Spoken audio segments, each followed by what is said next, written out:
Nahulog na. Isa na tayo sigurado rito. Pero kukuha tayo ng iba pa. Yan.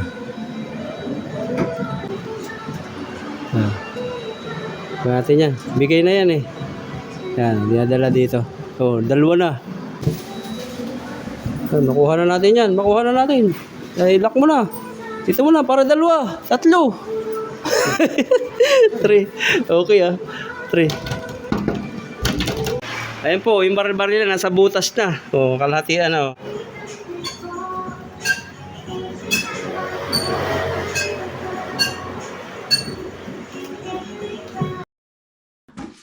Katawa naman ito. Ano ba unan? Yan, hulog tayo sa ano. Meron ditong mga baunan dito, baunan, tapos yan, nasa butas na. Tingnan natin kung ano makukuha natin.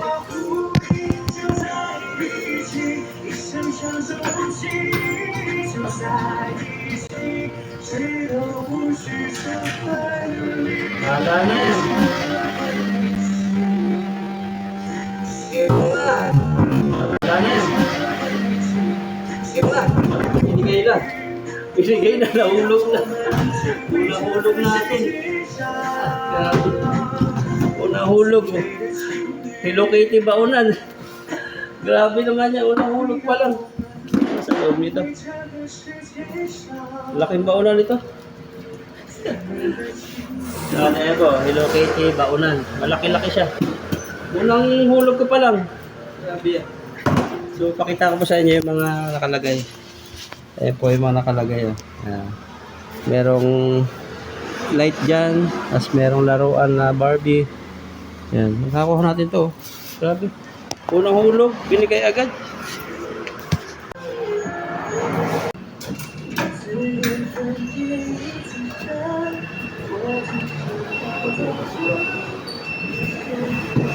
Uhulog na sana. Ano ba yun?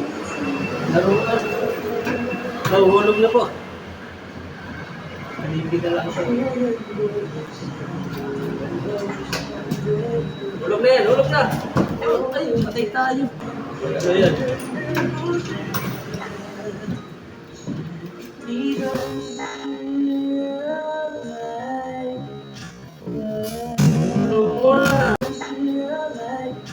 Hulog na. Yun, nahulog na. Pangalawang hulog. Ano kaya ito?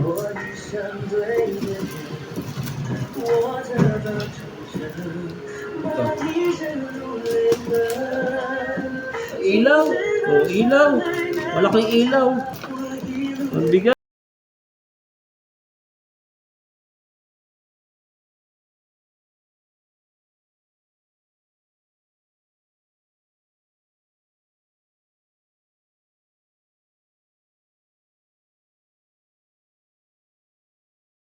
Ganda po sana. Kakahigi po natin. Tatry natin dito. Kahigin. Bago tayo umuwi. Ayan, dalawa po nating nakuha.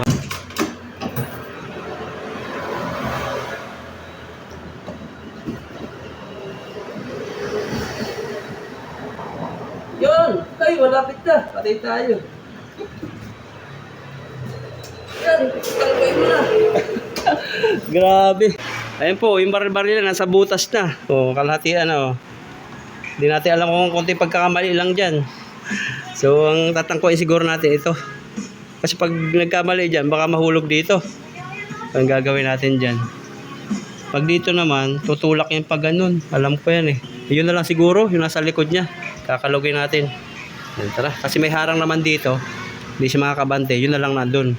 Para magalaw. So, tara. Tingnan natin kung mahulog. Sana mahulog po. Nipisan ko na lang kapag ganito. Wala lang po.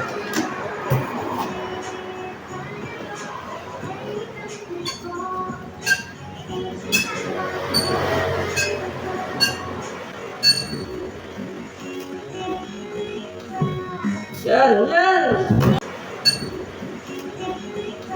Yan, yan! Oh! Nahulog natin, nilipisan na. Laruan ito ito eh. Baril-barilan, laki. Grabe naman yan. May mga magasin na siya, bullet, sporty. Nalulugi talaga sa atin yung ano, yung wawa. Diba na panalo na natin, oh. Hello Kitty. Kasi ito ilaw, maganda tong ilaw na to. Dito. Barilan. Ang ganda. May ilaw pang kasama. Itong ilaw, mabigat po itong ilaw na to. Maganda siya. Yan, pauwi na sana tayo. Pero may nadaanan tayo dito na mga upuan ng paa. Ay, patungan ng paa pala. Yan, parang kaskusan, pampa-relax. So, meron dito nakapain na namang isa. Try natin. Sira yung machine natin. Yung Indonesia dito naglalaro. Yung kadrom natin.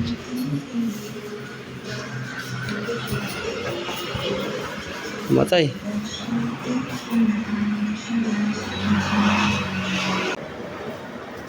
Ready. Ready. Wow. Okay.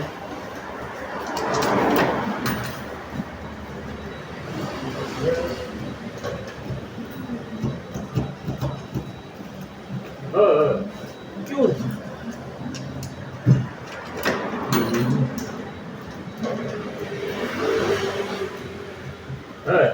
Hey. Yan. Saan madala? Ayaw. Ubusin natin yung upuan na yan. Yun. Mamatay pa yata. Huwag na sana mamatay. CCA, nasira pa oh. Sayang. Kulog na po ito. Hintayin na lang natin. Ayan, buhay na po. May isa na tayo sigurado rito. Pero kukuha tayo ng iba pa. Ayan.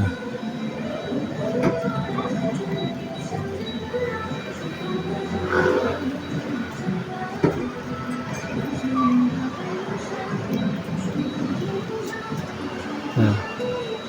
Kuha natin yan. Bigay na yan eh. Ayan, dinadala dito. Oh, dalawa na. Dalawa na ang nasa ano natin. Dadamihan natin.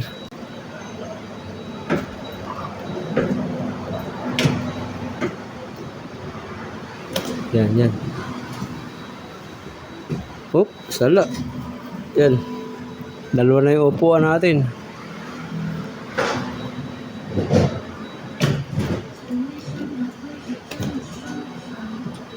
Tatlo. Ayaw. Paano kaya ito maano? Kailangan kasi tatlo yan eh. Ito na lang. Yan.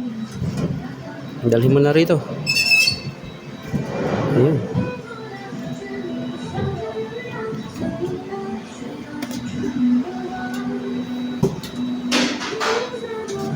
Sayang.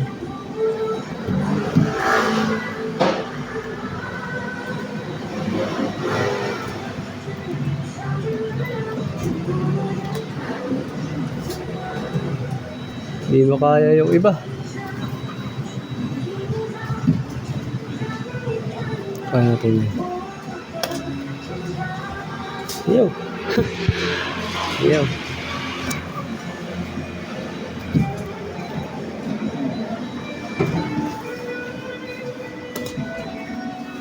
Wala mo na. Ay. So okay ya.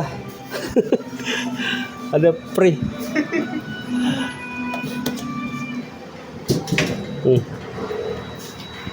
Ayaw pa.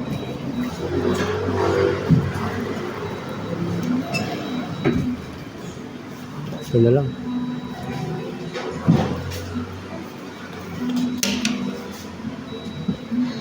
Yan. Ay.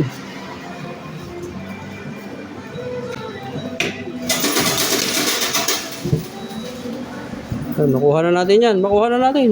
Ay, lock mo na. Dito mo na para dalawa. Tatlo. 3. Okay 3.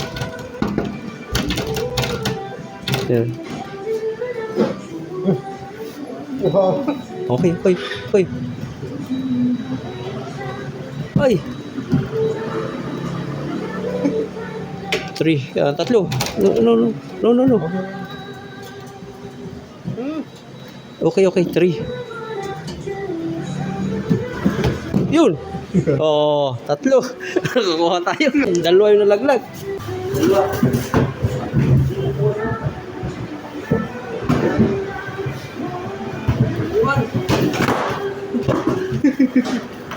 Ito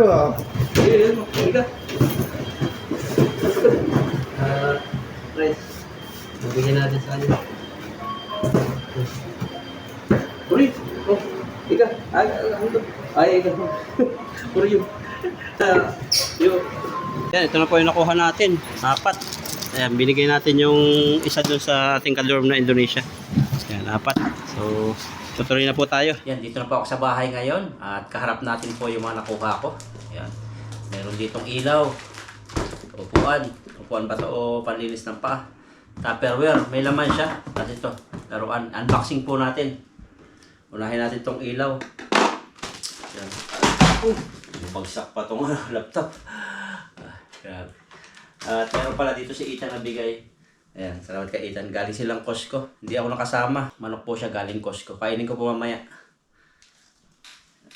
Kala ko po siya laruan, pero ilaw pala siya na may stand. Nakalagay 30 watts power. 120 beaming angle. Stay brighter. 2,400 ml brightness. Tas 50,000 hour long life LED. Grabe. 50,000 hour, ilang ano yun? Ilang araw yun, pag 50,000. So, butasin ko na po. Bale po, hindi na puro isda yung content ko. Kaya, masali na po kayo bilang content creator ako. Na minsan naglilibang na ganito. Para may mapanood din yung ibang mahilig sa ibang makikita. Hindi lang puro fishing. Itong box po nito, nandito yung charger, alam ko. Ayan, ganito po siyang kinalabasan niya. Maganda. Pero ang bigat niya, siguro po mga kulang-kulang kalahating kilo siguro to. Quality po dito yung mga wawa. So, hindi po natin pwedeng ikumpara sa Pilipinas kasi nakapaglaro din naman ako sa Pinas. Maraming uubusin doon kasi hindi nakapit. Dito po talaga, nakapit dito. Lalo ko siguro kung pupunta rito yung mga claw machine master, yung mga magaling talaga sa claw. Nakapit talaga rito, marami sila nakukuha yung mga vlogger. Pero kami, dahil naglilibang nga lang, hindi masyadong sanay. Pag minsan may nakukuha, minsan wala. Katulad yung punta namin nila kay Ethan, doon sa ibang kulaw machine yun. Nakapit siya pero hindi naman nalalaglag sa butas. Nakaubos kami siguro na sa 100. Flat. Pwede pong nakaganyan. No? Binuksan ko po yung box niya. At may nakuha akong charger niya. Parang cellphone siya. Chinarge ko rito. Kasi wala siyang charge. Halimbawa po yung sasakyan natin, nasiraan, tumirik sa gitna ng kalsada, tapos madilim. Pwede nating ilagay sa kalsada para mag-sign siya na hindi tayo mabangga o sign na nakahinto tayo. Tapos pag pinindot naman natin yung iba, yan, nagcha-charge pa lang kasi siya. Yan, okay po itong pang camping din, no? Pang flashlight. So wala pa siyang charge. Malakas po ito pag talagang na full charge. Okay po rito, panalo tayo dito. Ito po next, tingnan natin ito. Kala ko dati upuan, pero panlinis yata ito ng paa. Hindi po kasi ako nakuha ng mga teddy bear sa claw machine. Kasi marami po kami ni Ethan nakuha sa dumpster dati. Kung napapansin nyo kung napanood nyo dati yung dumpster namin ni Ethan. Kaso ngayon, yung dumpster ngayon, parang wala na po. Pinasyalan namin ni Ethan nung nakaraan. Chinese New Year, wala na siya. Ang mga tinapon dati, mga bago pa, tinapon ng mayayaman na sa subdivision kasi yun. Mayroon doong basurahan ng mga ganon, mga damit. Dami namin ito nakuha ng mga stuffed toys. Kaya po hindi ako nagka-claw machine ng ganon masyado kasi tambak lang dito tulad niya, no? Nandiyan lang. Pero quality po talaga, quality. Magandang klase, tapos may presyo din siya. Kasi kung bibilhin pa natin sa palengke, medyo mahal. Kung para sa puhulog lang tayo, minsan makachamba. Kung gaano kalaki yung box, ganoon din siya kahaba. Okay, wala na sa loob. Dalawa po ito. Binigay ko sa Indonesia yung isa. Ayun. Yan, ano yung paa dito. Ganun. Paglinis ng paa. Gandang klase. Housekeeper nakalagay. Buong kiliti. Kiliti siya. Na parang mamamasad. So natanggal yung mga kalyo-kalyo. Ito naman. Ito parang hindi ko nabubuksan. Baunan po siya ng spaghetti na malaki. Malaki siya. Ang kapal niya, sandangkal. Hindi siya normal na laki. Malaki talaga. Sandangkal kalahati dito. Hello Kitty. Tapos may laman siya sa loob. Ito, papabagahe ko kasi stock lang dito tayo. Ayun, laki. Yun ang box. Ano siya? Hindi po siya baunan. Hindi siya baunan. May paa. Ang baunan alam ko, hindi walang paa eh. Sulit yung ano niya, walang butas.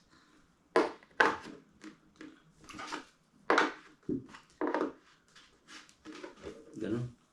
Talagang nakaganon, naka-island siya. Para hindi matumba. Ganon ang pangalan niya, Hello Kitty. Sanrio Lessons. Alam ko pag Sanrio, magandang klase. Pero Hello Kitty talaga yung kanyang brand. Ganyan. May spaghetti ka, kain ng kain. Grabe naman to. Kakain ka sa school, mayroong lamisa na. Ganda sa table. Katawa naman to. Ano baunan? Pang-apat laruan. So, hindi ko na po siguro pakita to. Pangit kasi pagbubuksan pa. Kita naman po yung baril-barilan. Malaking baril-barilan siya. Pabigat siya. At meron siyang bala. Nakalagay din yung bala niya. Soap daw. Super gun. All new edition. Automatic rotation. Pag pinalbit yan, tatalbog po yung bala. Soap bullet toy gun. Yan. Hindi ko ito pwede kay Sayon 8+. Baka kung sino makatanggap niyan. Yan po, okay po tayo. Meron tayong baril-barilan. Baunan na parang lamesa, may paa. Malinis ng paa. Ilaw na rechargeable na heavy duty. Yan po. Yan, sige po, salamat po sa inyong suporta. Pinakita ko lang po sa inyo yung mga nakuha ko. Nalibangan po natin dito. Na pandagdag po sa content natin na hindi lang fishing yung nakikita nyo, kundi yung paglilibang din dito. Pero moderate lang po siya. Hindi natin pwedeng araw-arawin siya kasi may pira din po siya. Kung talagang maraming stock na nilalagay po yung Taiwanese, sa Clawasin po kasi dito, pag maraming stock o nilagyan ng bagong mga items yung Clawasin, siksikan. Tapos bukod sa siksikan, kumakagat yung kanyang pang-ipit, madali pong makukuha. Pero may time na, nung kami ni Ita pumunta, wala po kami nakuha. Nag-try kami siguro, nasa 100 yung naubos namin. Yan. At ito po, sunod-sunod yung nakuha natin. Paldo po tayo, paldo. Sabi nung iba nag-comment, baka hindi na ako paglaruin, lugi daw. Pero ano po rito, mayaman po yung Basan Taiwan sa mga ganyan. Gusto nila talaga, natutuwa sila na may nakukuha. Compare do sa mga review po sa Pilipinas na claw machine, talagang hindi siya nakapit. So, bihira po tayo nahuhulog. Mauubos lang. Dito talaga kumakapit. Kaya nakakakuha tayo ng ganito. Yan, salamat po sa inyong support. God bless po.